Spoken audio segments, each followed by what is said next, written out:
Transactional analysis. Transactional analysis में पहला जो वर्ड है वो है ट्रांजैक्शनल। ट्रांजैक्शनल कहां से बना? ट्रांजैक्शन से। ट्रांजैक्शन क्या होता है? जैसे आपने सुना होगा, कोई भी अगर मॉनेटरी लेन देन आप करते हैं तो उसमें कोई भी अमाउंट अगर किसी दूसरे इंडिविजुअल को भेजते हैं तो वहां पे एक ट्रांजैक्शन परफॉर्म होता है। जैसे मान लीजिए आपने किसी दूसरे पर्सन को कुछ अमाउंट भेजा या उसने आपको भेजा, तो यहाँ पे एक एक्टिविटी परफॉर्म हुई, उसको हम बोलते हैं ट्रांजैक्शन। ये ट्रांजैक्शन कौन सा है? ये मॉनेटरी ट्रांजैक्शन है। लेकिन यहां पे हम कौन सी बात करेंगे? यहां मॉनेटरी ट्रांजैक्शन की बात नहीं करेंगे।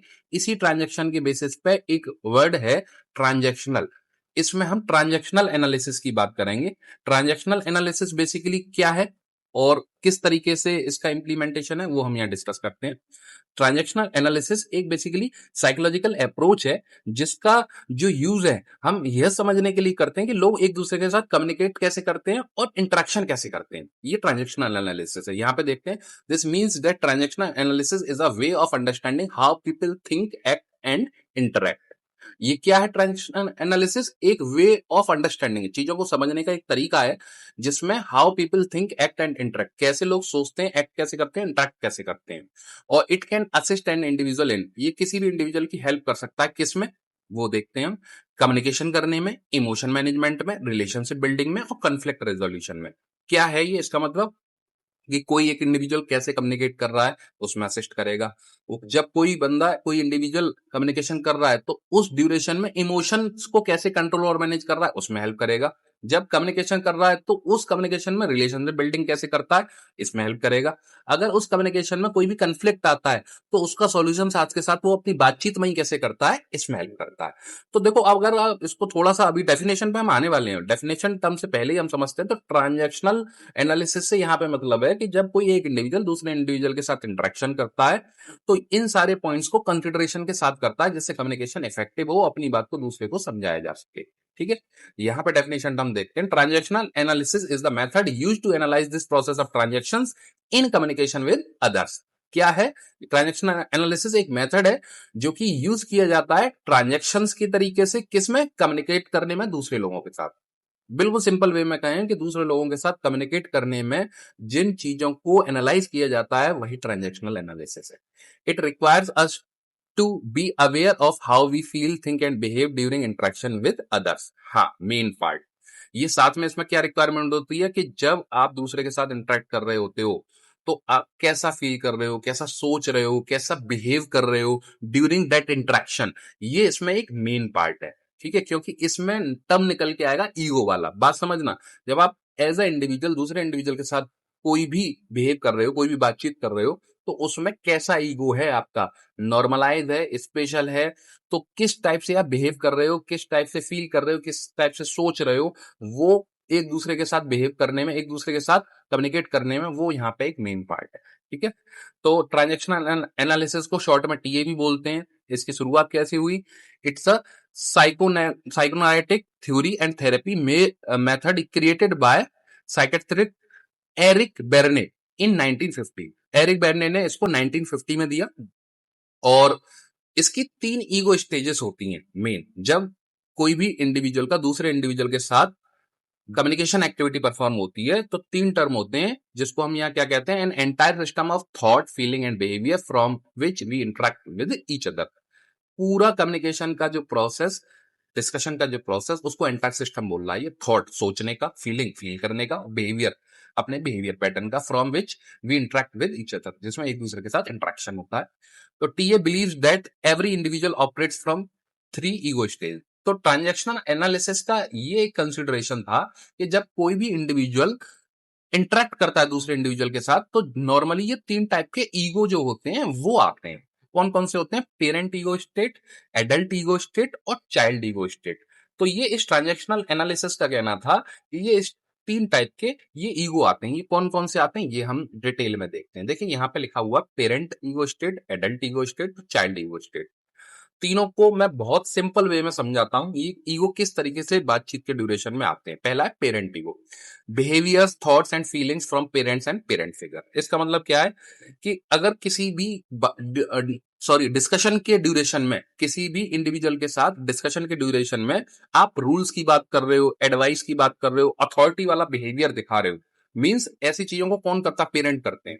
मतलब या तो ये चीज आपने पेरेंट्स से सीखी हुई है, या पेरेंट्स से नहीं सीखी है तो पेरेंट्स को आप फॉलो कर रहे हो, और रूल्स एडवाइस अथॉरिटी वाला अपना जो बिहेवियर है वो रिफ्लेक्ट कर रहे हो, तो वो क्या हो जाएगा, पेरेंट वाला टर्म हो जाएगा, पेरेंट ईगो स्टेट हो जाएगा। उसके बाद adult behaviour, thoughts and feelings are direct responses to here and now. इसका मतलब है जब आप लॉजिक की, जब आप फैक्ट्स की, जब आप रेशनल थिंकिंग की बात कर रहे हो, तो आप एडल्ट ईगो स्टेट की बात कर रहे हो। मींस हो सकता है आपने ये चीज अपने पेरेंट्स से ना सीखी हो सकता है ये आपके जैसे जैसे आप मेच्योर हुए हो, आपके बिहेवियर में आ गई हो, आपने सोसाइटी से सीखा हो, आपने बाहर किसी और जिसको आप आइडियल मानते हो वहां से सीखा हो, और जब भी आप बिहेवियर कर रहे हो तो आप लॉजिक्स का यूज कर रहे हो, आप फैक्ट्स का यूज कर रहे हो, आप रेशनल थिंकिंग का यूज कर रहे हो, तो ये एडल्ट वाला ईगो स्टेट है। उसके बाद चाइल्ड ईगो स्टेट की बात करते हैं, जहां इसमें है behaviour, thoughts and feeling are replayed from childhood. Means आपने जब दूसरे बंदे के साथ बिहेव कर रहे हो, दूसरे इंडिविजुअल के साथ बिहेव कर रहे हो, तो उसमें आपका जो डिस्कशन है वो चाइल्डहुड से कनेक्ट हो गया। मतलब आपने कोई जवाब ही उसको ऐसा दे दिया कि सामने वाला सोच रहा है भाई कैसी बचकाना जवाब दे रहा है, कैसी बातें कर रहा है ये मतलब इस एज का बंदा और कैसे आंसर दे रहा है। तो वो क्या है, वो चाइल्ड ईगो स्टेट है। मतलब आपकी एज के हिसाब से आपका जो जवाब है वो बचकाना लग रहा है, बच्चों वाला लग रहा है, मेच्योरिटी नहीं लग रही है, एडल्टहुड नहीं लग रहा है, पेरेंट ईगो स्टेट नहीं लग रहा है, बचकाना अगर आप कुछ जवाब दे रहे हो तो वो क्या है, वो है चाइल्ड ईगो स्टेट। इन तीनों को भी और डिटेल में हम बात करेंगे कि क्या हो सकते हैं, कैसे हो सकते हैं। देखिए, पेरेंट ईगो स्टेट पहला होता है, इसको और डिटेल में हम समझते हैं। Parent ego state, it is an ego state that shows care, guidance और control behaviour learn from parents और अदर अथॉरिटेटिव पर्संस। मान के चलिए आप एज ए इंडिविजुअल किसी इंडिविजुअल के साथ बिहेवियर कर रहे हो, कम्युनिकेशन एक्टिविटी कर रहे हो, तो वहां पे अगर केयर शो हो रही है, गाइडेंस शो हो रही है, या कंट्रोल बिहेवियर शो हो रहा है, तो वो चीजें आपने कहां से सीखी होंगी, या तो मान के चलिए आपने पेरेंट्स से सीखी होंगी, या किसी अथॉरिटेटिव पर्सन से सीखी होंगी, जो आपके बिहेवियर में रिफ्लेक्ट हो रही हैं जब किसी या दूसरे बंदे से आप बात कर रहे हो। तो ये कौन सा ईगो स्टेट है, ये पेरेंटल ईगो स्टेट है। ठीक है, तो पेरेंटल ईगो स्टेट्स में एक एग्जांपल के तौर पे बता रहा हूं, जैसे अगर आप ये कहते हो ना किसी को कि भाई तुम्हें ना ये काम समय पर करना चाहिए, आप उसको एडवाइस दे रहे हो, आप उसको गाइडेंस दे रहे हो, आप उसमें केयर दिखा रहे हो, आप उसके बिहेवियर को कंट्रोल कर रहे हो, तो ये पेरेंटल ईगो स्टेट है। इसके दो टाइप होते हैं, क्रिटिकल पेरेंट और नर्चरिंग पेरेंट। क्रिटिकल पेरेंट से मतलब है थोड़े से जो स्ट्रिक्ट टाइप के पेरेंट होते हैं ना, कि नहीं तुम्हें ये काम ऐसे ही करना चाहिए, हम बता रहे हैं, हम बड़े हैं तुम्हारे, तो वो क्रिटिकल पेरेंट वाला थॉट है। एक होता है नर्चरिंग पेरेंट। नर्चरिंग पेरेंट से क्या मतलब है कि वो अथॉरिटी तो दिखाएंगे, लेकिन उसमें मेन फोकस ये होगा कि आपकी नर्चरिंग करनी है। भाई तुम्हें ये काम ऐसे करना चाहिए, हम तुम्हें बता रहे हैं तुम्हारे भले के लिए है, तो वो नर्चरिंग पेरेंट है। पेरेंट्स के भी अलग अलग बिहेवियर होते हैं, हम अपने घरों में देखते हैं, आप भी अपने घरों में देखते होगे, तो इसी से डिफरेंशिएट कर सकते हो क्रिटिकल और नर्चरिंग पेरेंट। उसके बाद सेकंड आता है आपका adult ego state. Adult adult ego state क्या कहता है, this type of ego state displace logical, rational and objective thinking involve in problem solving and decision making process. यहाँ पे थोड़ा सा मेच्योर या थोड़ा सा अलग टाइप का डिसीजन मेकिंग आती है, जो कि लॉजिकल बेस्ड होती है, रेशनल बेस्ड होती है और ऑब्जेक्टिव थिंकिंग बेस्ड होती है, किसी भी प्रॉब्लम सॉल्विंग को लेके या डिसीजन मेकिंग को लेके। ठीक है, तो इसमें सबसे पहले फैक्ट्स चेक की बात होती है, फैक्ट्स देखे जाते हैं, इसमें कोई भी इमोशनल टर्म थोड़ा सा कम इन्वॉल्व होता है। इसमें गाइडेंस अलग तरीके से होगी ना, क्योंकि गाइडेंस होती है पेरेंट में, एडल्ट में क्या है, रेशनल डिसीजन मेकिंग। तो एडल्ट का मतलब क्या है, जैसे मान लो अगर किसी डिसीजन मेकिंग की बात है कि चलो भाई पहले फैक्ट्स देखते हैं, कौन सही है कौन गलत है, उसके हिसाब से बताएंगे। पेरेंट्स में हो सकता है वो एक बंदे का फेवर करें बीइंग अ पेरेंट, लेकिन एडल्ट में क्या है कि पहले चलो फैक्ट्स चेक करते हैं, फैक्ट के हिसाब से जो सही होगा वो डिसीजन मेकिंग करते हैं। तो ये एक मेच्योर डिसीजन है, ये एक एडल्ट ईगो स्टेट है। ठीक है, उसके बाद हम बात करते हैं child ego state. Child ego state क्या है, the child ego state depicts the emotional and fun loving behaviour of a child. जैसे एक एग्जांपल समझना कि आपके मैनेजर ने आपको कोई काम दिया और आपका रिप्लाई बाय फॉल्ट या बाय बिहेवियर, क्योंकि आप हो सकता है उनके नियर बाई थे उस मैनेजर के, आपने ये दे दिया मुझे ये काम नहीं करना, जबकि आप मैनेजर को ये रिप्लाई प्रोफेशनली नहीं दे सकते, लेकिन आपने क्या रिप्लाई दे दिया, मुझे ये काम नहीं करना। तो फिर ये क्या हो गया, ये चाइल्ड ईगो स्टेट हो गया। ठीक है, क्योंकि यहाँ पे आपने अपने हिसाब से वो इस तरीके का रिप्लाई दे दिया जो कि नहीं देना चाहिए था, लेकिन ये किसमें आपका कंसिडरेशन होगा, चाइल्ड ईगो स्टेट में। तो इस तरीके से ये तीन ईगो स्टेट होती हैं, parental ego state, adult ego state और चाइल्ड ईगो स्टेट। ठीक है। इसके बाद हम बात करें टाइप्स ऑफ ट्रांजैक्शनल एनालिसिस। तो टाइप्स ऑफ ट्रांजैक्शनल एनालिसिस में 3 टाइप की मेन कैटेगरी होती है, जिसमें पहला है कॉम्प्लीमेंट्री एनालिसिस। ये क्या होता है? Communication flows smoothly when the expected responses comes from the targeted ego state. इसको बहुत इंपॉर्टेंट है, इसको समझना।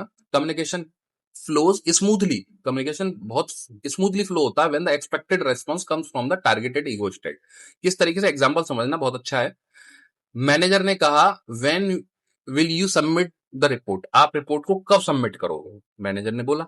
और एम्प्लॉय का नॉर्मल सा सीधा सा जवाब आया, I will submit it by 5 PM। मैं आज इसको 5 बजे सबमिट कर दूंगा। तो ये जो रिस्पॉन्स है, ये कॉम्प्लीमेंट्री रिस्पॉन्स, कॉम्प्लीमेंट्री कैटेगरी है एडल्ट टू एडल्ट, मतलब मेच्योर एक रिस्पॉन्स है, और इसको हम कंसिडर करेंगे कॉम्प्लीमेंट्री डिसीजन में, कॉम्प्लीमेंट्री ट्रांजेक्शनल एनालिसिस। ठीक है।